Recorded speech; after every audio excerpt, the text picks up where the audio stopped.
Okay, so today I'm going to focus on one of the clearer examples of the influence of socialist realism, or of the influence of socialist art, Soviet art, on Slovenian post-war memorial sculpture.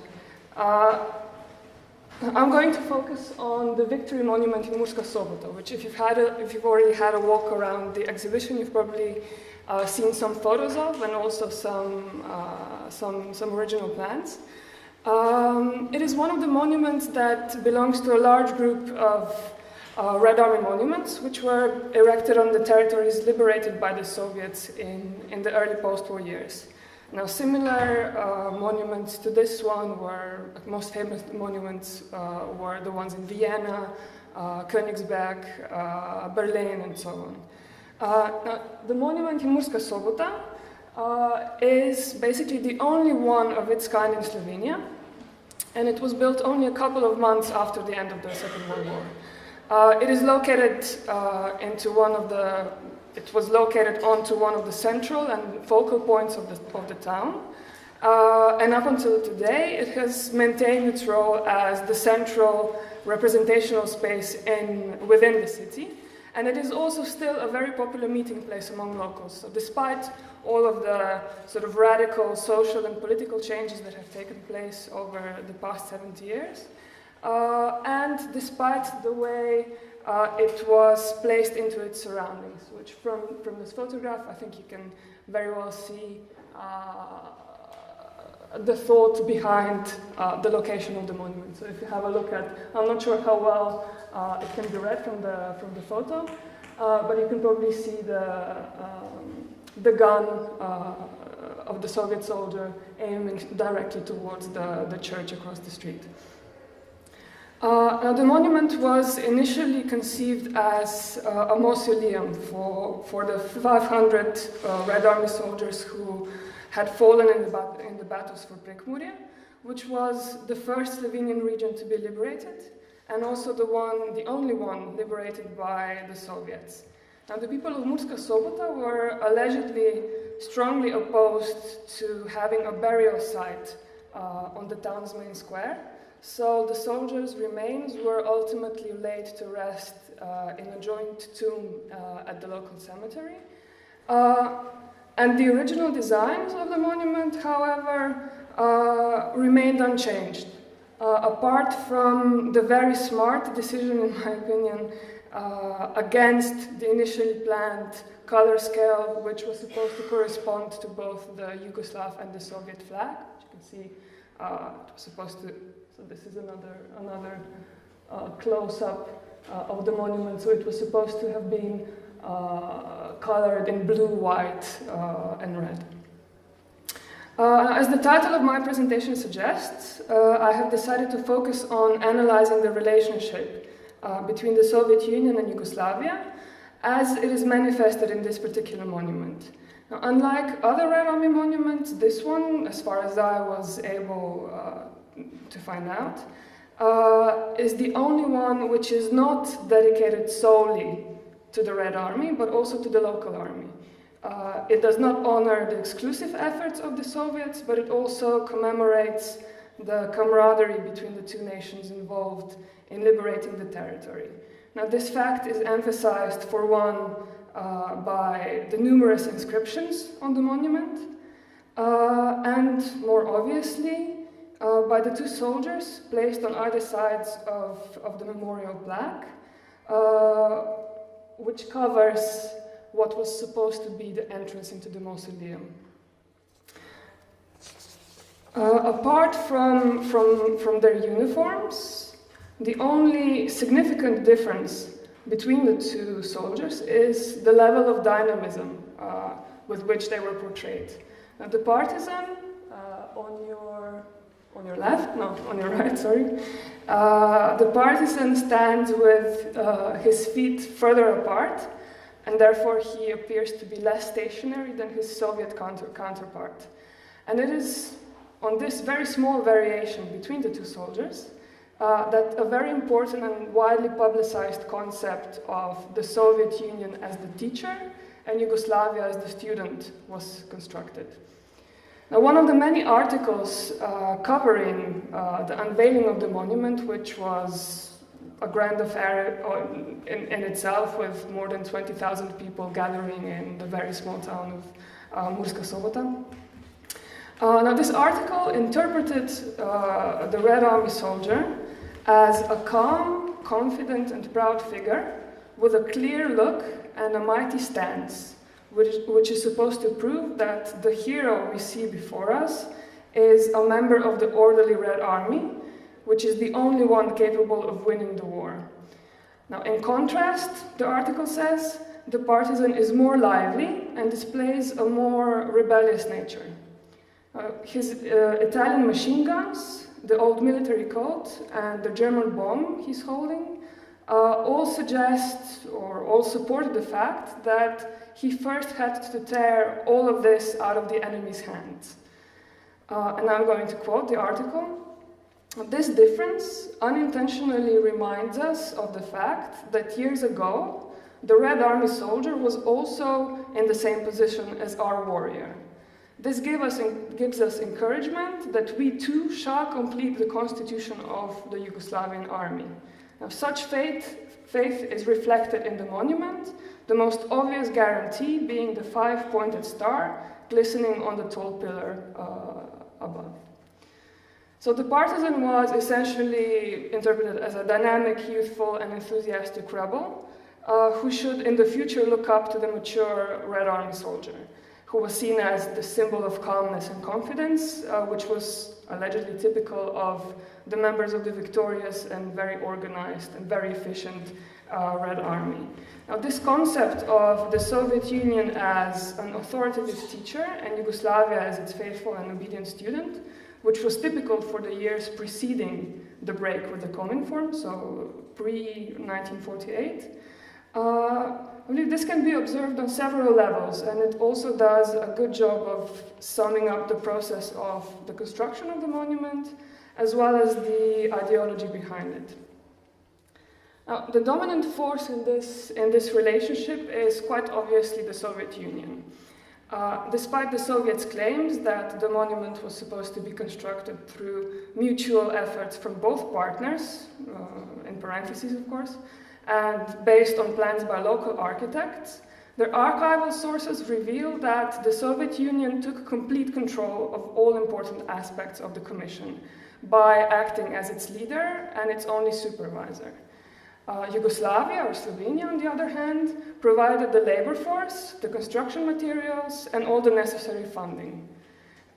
Due to the extremely short deadline in which the monument was to be constructed, the work began in the end of May 1945, and the monument was unveiled on the 12th of August 1945, so it took literally a bit over 2 months.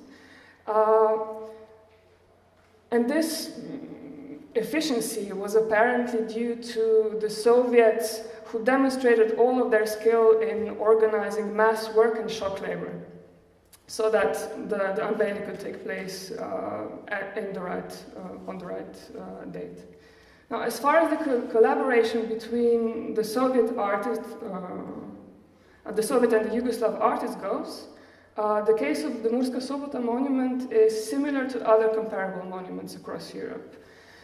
As a rule, local artists were called to participate, but expected to follow what was the general prototype for this sort of monument, which was strictly realistic sculptures of soldiers, authentic Red Army tanks, red 5-pointed stars, presented in front of architectural backgrounds, mostly of marble colonnades or monoliths, as the one in Murska Sobota attests to. The monuments as a whole reveal a clarity and unity of artistic appearance, which left no room for deviations from socialist realist aesthetics, or no room for personal or local artistic expression.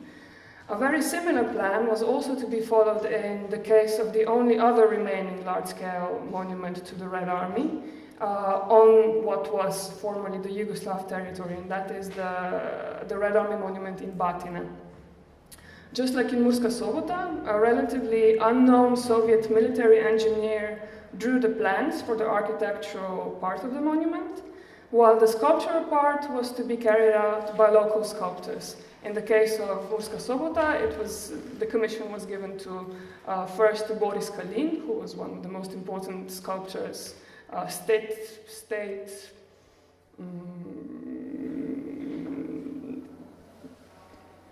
working on state commissions, basically.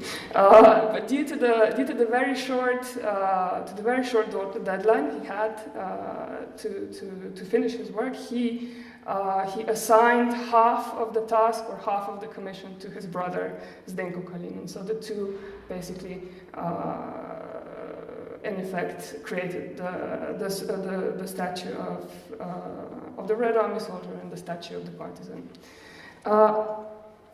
Now, as you probably know, and as you can also see in one of the exhibition halls, the monument in Batina was subsequently only realized 2 years later, and it was built after the plans by August Tinčić, although initially it was supposed to be a joint work between a Soviet military engineer Feldman and the local sculptor Ilya Kolarević.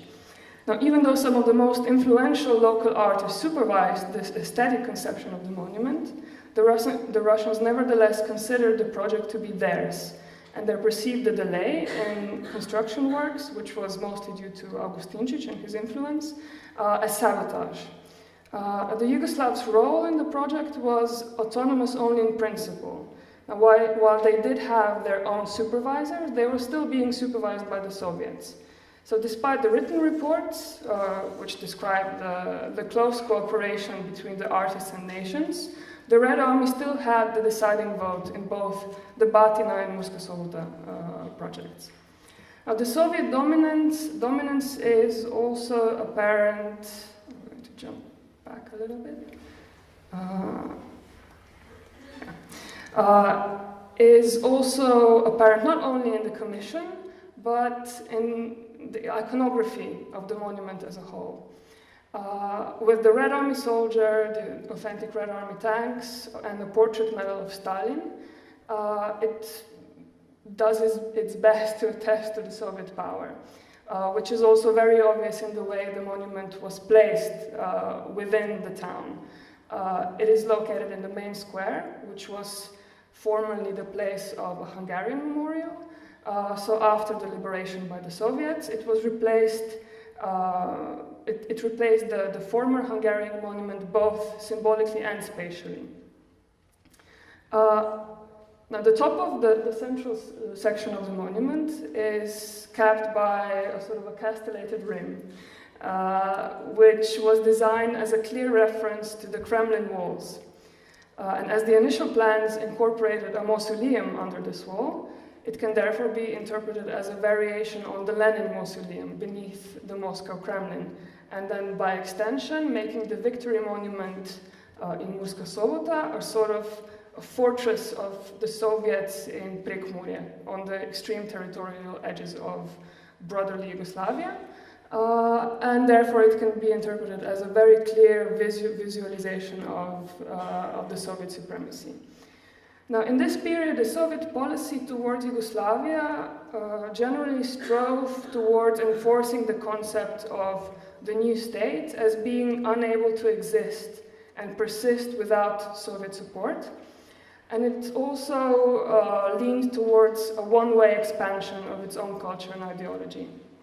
And one of the principal means of implementing and promoting this new ideology was by erecting monuments and memorials in symbolically significant locations.